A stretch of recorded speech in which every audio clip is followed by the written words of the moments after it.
Bentornati sul canale di Anime dal Mondo. Non avete sbagliato, per la prima volta dopo tanto tempo non ho sulla mia divisa del canale, insomma la mia felpa del canale targata Anime dal Mondo, ma fa niente creativi e creativi, iniziamo questo video.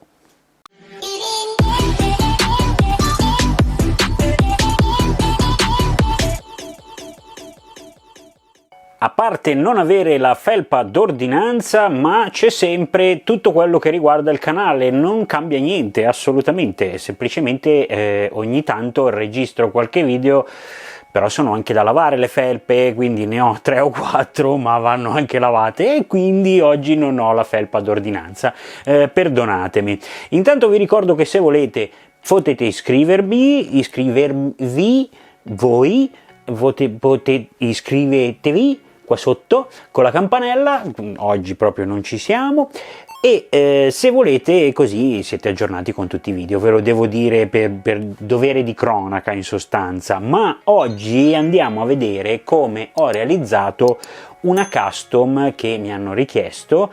Non è un tutorial, ve lo dico prima, ma vi faccio vedere come l'ho realizzata io, ed è la custom di Goldrake, la minifig Goldrake Lego. E già, vi avevo fatto vedere qualche tempo fa come avevo realizzato la testa.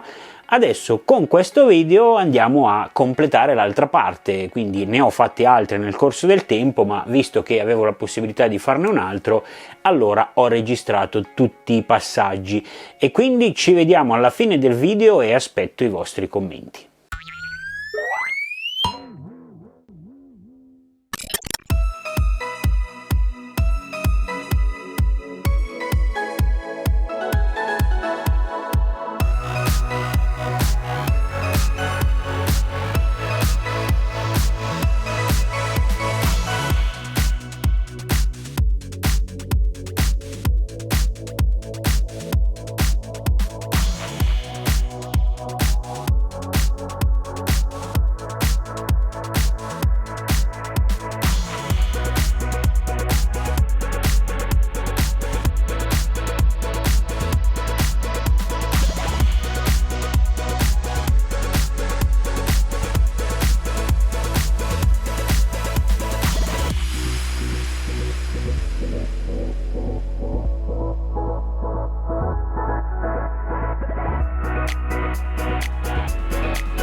Come avete visto nella fine del video, insomma, ho provato a usare sia la mutanda nera che quella rossa.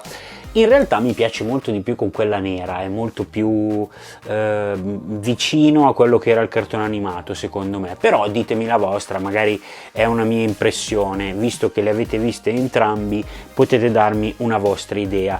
Io adesso appoggio qua il mio bel Goldrake Uforobo Grandizer Goldorak, chiamatelo come volete.